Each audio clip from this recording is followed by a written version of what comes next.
Cecilie, vi står her efter et 1-3 nederlag til ASA på Vorup, ASAs hjemmebane. Hvordan oplevede du kampen? Svær kamp.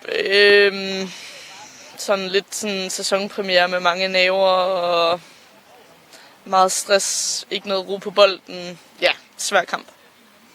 Men hvad bliver der sat til inde i pausen? I bagud, kommer hurtigt bagud 2-0, og så kommer I på 2-1. Hvad bliver der sat til i pausen? Ja, vi prøver egentlig at finde tilbage til noget af det spil, vi gerne vil have. Vi vil egentlig gerne have mere spil langs bolden, men ender med at spille mange lange bolde, have meget hektisk spil og egentlig have 2 hold, der spiller meget på omstillinger derinde.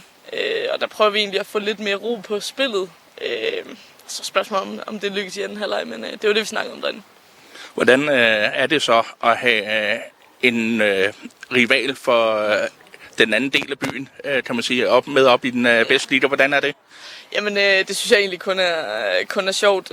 Mange af pigerne har jo enten spillet i AGF eller nogle af de andre ligaklubber tidligere, og vi kender mange internt, så det er nogle sjove kampe, og det er klart, det havde været en sjov en at få 3 point i.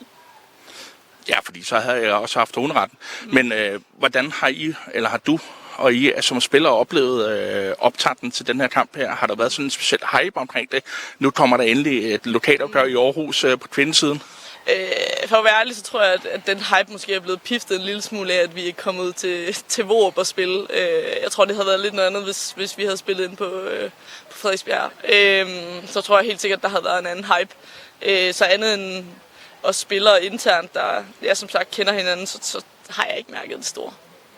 Nej, men jeg kan forstå, at det kommer jo lige ind for omklædningsrummet, at I hænger lidt med hovedet, så I er jo ikke tilfredse med kampens resultat og den start, I får på turneringen.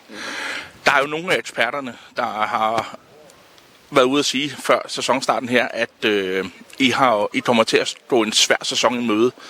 Er det også sådan, I har det i spillertruppen?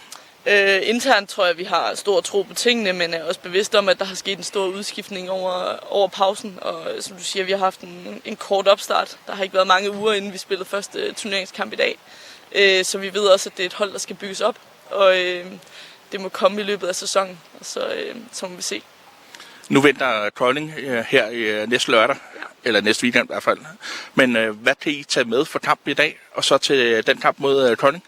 Jeg tror egentlig, at det vi kan tage med, det er netop lidt af det, vi snakker om i anden halvleg. At jeg tror, hvis vi skal have point og en sejr mod Kolding, så skal vi spille vores eget spil. Vi skal have bolden langs jorden. Vi skal have tempo i spillet. Flere stationer, end før den lange bold kommer. For jeg tror egentlig, at hvis vi prøver at spille ligesom ASA, som er gode til at spille direkte, Kolding er også gode til at spille direkte, så tror jeg ikke, vi er det bedste hold. Jamen, Cecilie, jeg vil sige tak, fordi du gad at stille op her, og så vil jeg ønske jer en fortsat god dag, og så held og lykke resten af sæsonen. Tak, mange tak.